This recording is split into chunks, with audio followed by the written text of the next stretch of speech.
Welcome and welcome back to the Marketing Made Inclusive podcast. I am your host, Joyanne Boyce. We're excited to have you back with us this week. And this week we have the wonderful, the amazing Jade from the Riemann Co team. How are you, Jade? I'm good. How are you? I'm good, I am really getting into the vibe of season two. I'm enjoying the ventures and the topics that we've been brainstorming and coming up with. Yes. Ooh. See, I say words and then I have the moment of pause. But let's remind me to check if brainstorming is still relevant or still appropriate because I think that might not be. Okay. Yeah, it's one of those words. And that's kind of like an insight into a little bit for anyone's listening how things happen in the team. We just live our everyday life and we just like, oh, is that a thing? Is that not a thing? Yeah. But today, the thing we will be focusing on is how to be inclusive in your social media marketing. Now, this one is near and dear to my heart because my first venture into marketing was social media marketing and social media management. And I remember the first time it kind of came up, but it wasn't as apparent, was when I was doing the marketing for Black Girl Convention and I was planning all their social media and we were researching. And I think I had a conversation with the founder of Black Girl Convention, Mina Fombo, about the different types of Black women we want to profile. And hindsight, I'm just like, oh my gosh, that was my one of my first conversations about intersectional representation within a niche. The niche being hmm Black women, which is not a niche, it's a huge market, but how we can represent different types of Black women in different subject matters. Um, Jade, I'm taking a huge guess here, but when was your first interaction with inclusive social media marketing? It was when I joined Arima. I hadn't even heard of it before. Yeah, I was just like, I'm taking a huge guess. I think I know the answer. But I think one of the first challenges we had was around alt text. And that was a journey Mm. and a half for us. But first, let's do a huge overview. For those who don't know anything about social media marketing, in general, it's marketing whatever your product, service, or business is on the social platforms. And I am a huge advocate of you can do almost anything in social media marketing. I have met many marketers who are like, no, mailing list always first or website always first. I'm just like, you can test an idea on social, you can do a lot on social, but it is still a platform owned by others. So you got to make sure you do convert people to get their emails and so forth. Now, whenever I talk to social media marketers or I talk to people in the space, they don't even think that you need to be inclusive. They don't It see it. baffles me. It baffles us because we're on the other side of the fence. But honestly, um, when we do our training and we talk about different areas, people are just like, oh, okay. But one of the most common ones that I hear and people kind of relate to is stock photos. Mm.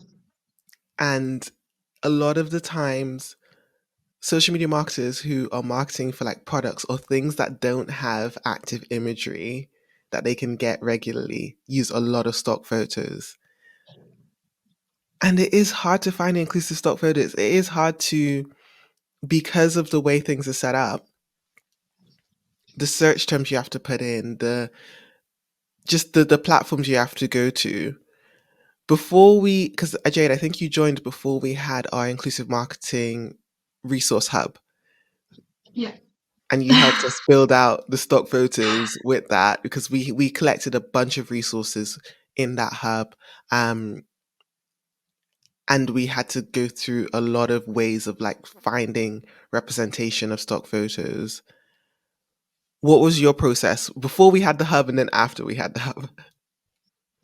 So, I mean, I kind of always inevitably go back to the same few sites, and they are the more generic sites, things like Pexels and Splash, and the kind of the more generic ones. but it is really learning how to search properly and then also being prepared to spend some time on it. You're not going to find what you want instantly. You need Hmm. to sit there and you need to look. And also, I think just learning to make sacrifices. There's been so many times I want a specific image and I can see it in my head, but because they don't have the intersection quite right or the tone's too cheesy, they don't have whatever I Mm. want perfectly related, you'll have to do whatever the closest fit is and just sacrifice some of your inner vision. But that you can still be inclusive. It just won't be quite. I still think the selection is just not there yet. It's not there yet, and there's a lot of work to be done in the stock photo industry in general. But it's so hilarious you mentioned the cheesy element because as soon as I've had some clients that have like searched for the word diversity thinking it's going to bring up this amazing picture, and I can tell you right now off the top of my brain, I can probably imagine, I can tell you the top five pictures. One of them will be the fist bump in the circle, where it's a bunch Yeah. of different hands, different skin tones, and they're all fist bumping in the circle. That, no, please stop using that LGBT photo. often are really cheesy as well. There is just all glitter, it's all pride flags. There's no subtle ones. All right, so what's our first tip for how to search for a non cheesy? Because it's not just putting diversity in there. What's the first tip you'd give someone if they're looking for a more inclusive photo, say of a family or just a more inclusive genre? I would say be really specific in your search terms. Say two dad parents and a child if that's what you're looking for. Say specifically what it is that you want and then you'll be that little bit more likely to find what it is that you have in your mind. Hmm. And I think there's a lot of fear sometimes about being specific, but when it comes to labeling imageries, the photographers who upload them put their own labels on them.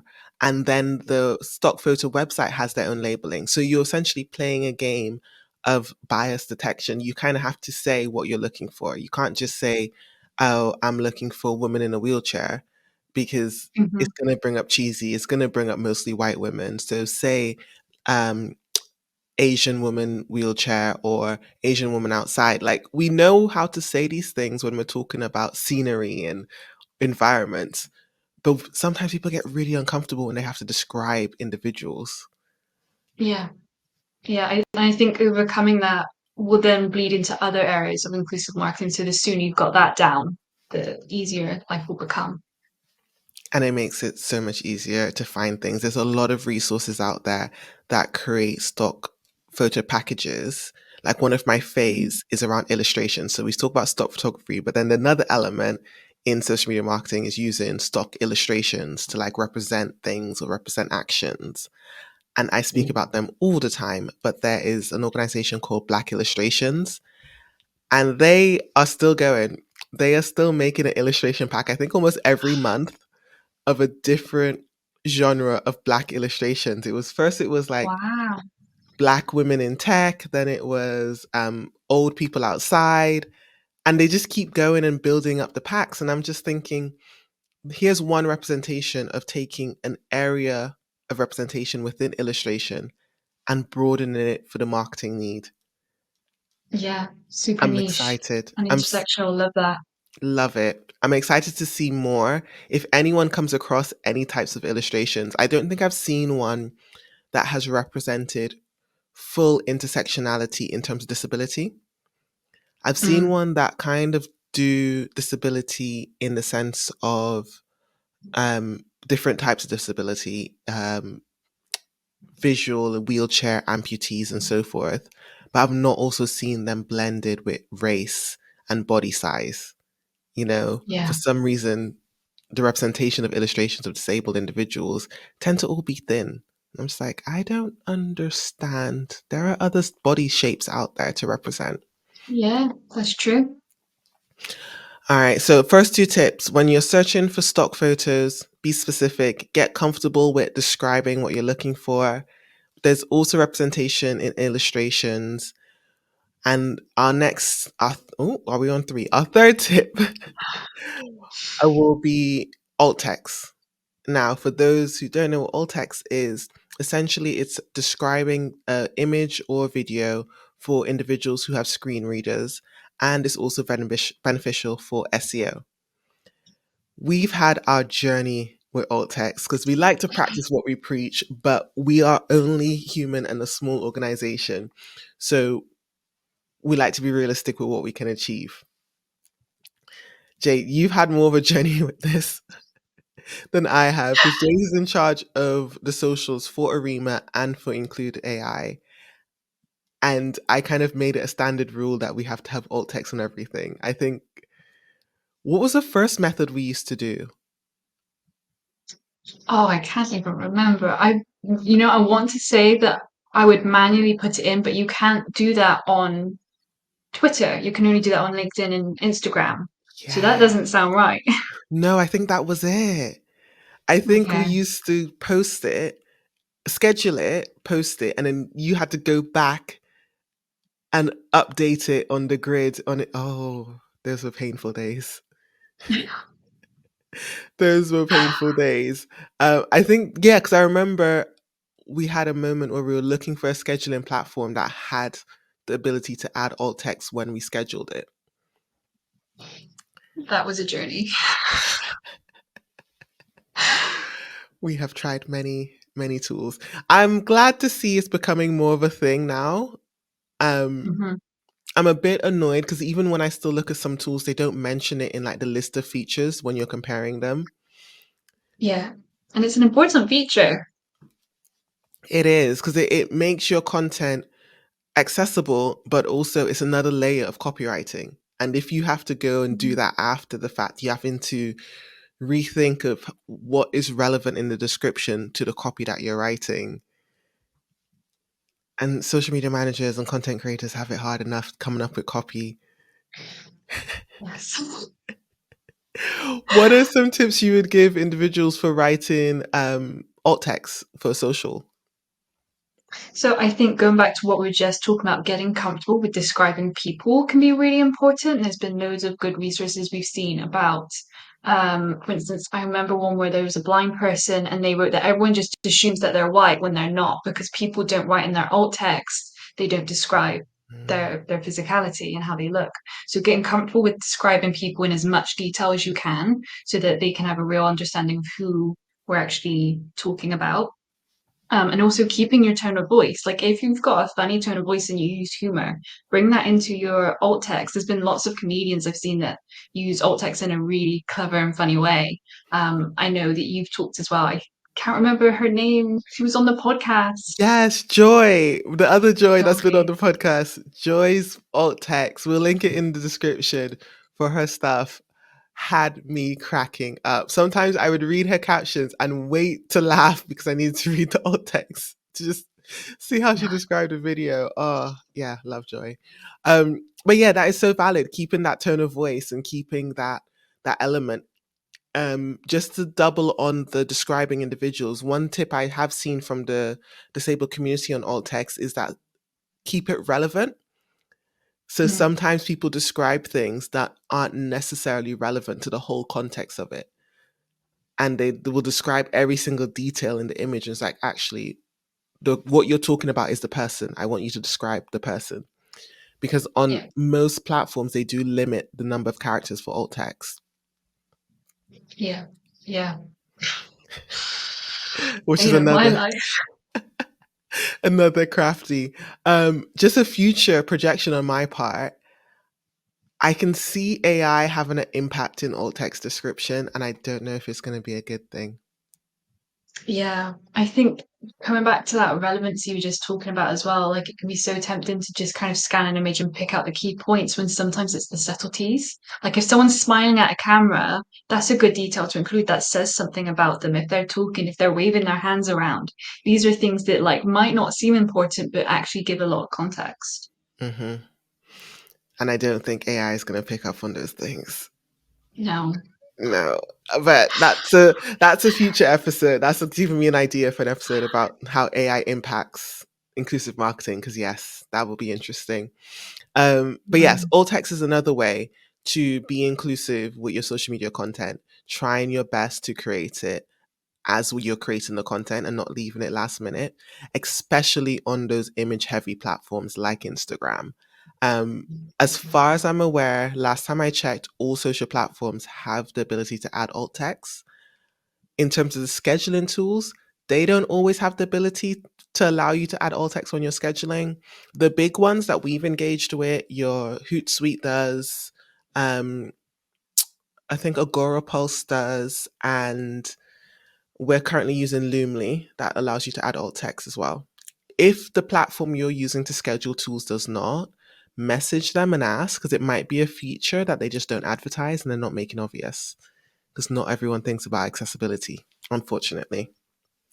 Now, the other element in a lot of social media marketing, it kind of crosses over with influencer marketing. And we had a really good podcast with Charlotte, which we'll link below. And Charlotte is an influencer as well as manages other influencers. And that is an element that it could be debated. But I do think influencer marketing has grown to be its own niche in itself, but it still sits within social media marketing. It's still a subsection of it. And when approaching social media marketing and using influencers, I think a lot of people forget that they can be inclusive and diverse in there. Um, And they can include influencers from a range of backgrounds. I know we've done some research for clients in the past where we've gone to find those influencers that they could engage with and really look at, like, I think what was a niche we were looking at? Influencers who were Black women in either, like, gaming was one we've done in the past. Um, we always look for Black women. I'm now, as I'm going through the list in my head, but I know we've also looked for disabled gaming influencers. We've looked for, I think there was a niche one, cyclists.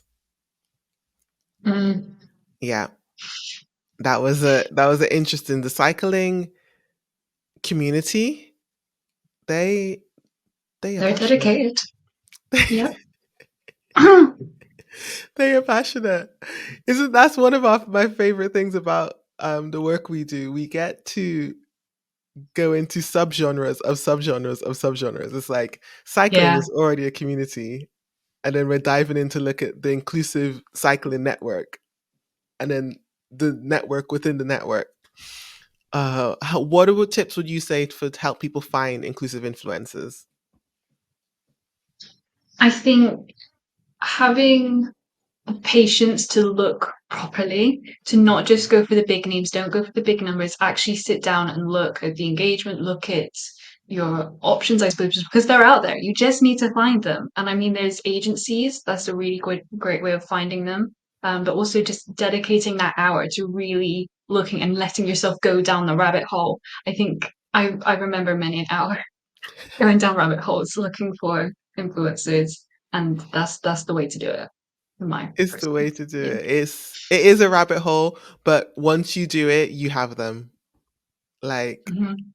the list of rabbit hole influencers and subject matters. I will always remember my very, very first client, social media marketing, was a picture frame main company. And the rabbit hole I went down on picture framing, I will always remember that. Never use masking tape on the back of your pictures. Top tip. Okay, Yeah, erodes the picture quality. But anywho, now we know. now we know. That was a free extra random tip for you there. So our top tips for inclusive social media marketing is stock photos. Be specific when you're searching. Make sure that you describe what you're looking for. Don't just rely on the algorithm to show you, because algorithms are biased and don't platform intersectional representation. Use inclusive illustrations. They're out there in every subsection you can. It will help. And once you have it and you can use it again and again. We all know social media marketing is about loving to have evergreen content. When looking for influencers to partner with for social content, take the time to search. Don't just look at the numbers.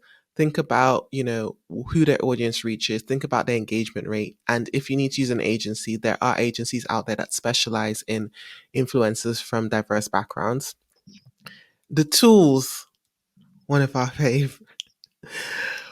The tools out there can help you. Obviously, we're going to highly recommend Include AI to help with this area. We have our hub, we have a bunch of resources that you can access to help with making inclusive marketing in social media a lot easier.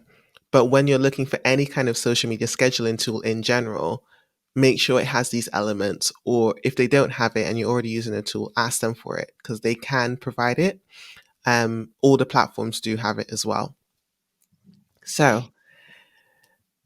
that was just a high level on how to make your social media marketing more inclusive. Let the people know where they can find you, Jade.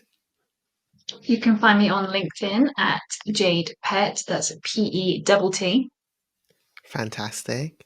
All the things we've mentioned will be linked below. Thank you for joining me on the Marketing Made Inclusive podcast. I am your host, Joyanne Boyce. You can find me on all social networks at Joyanne Boyce. That is JoyannBoyce. Tune in next week for all things inclusive marketing.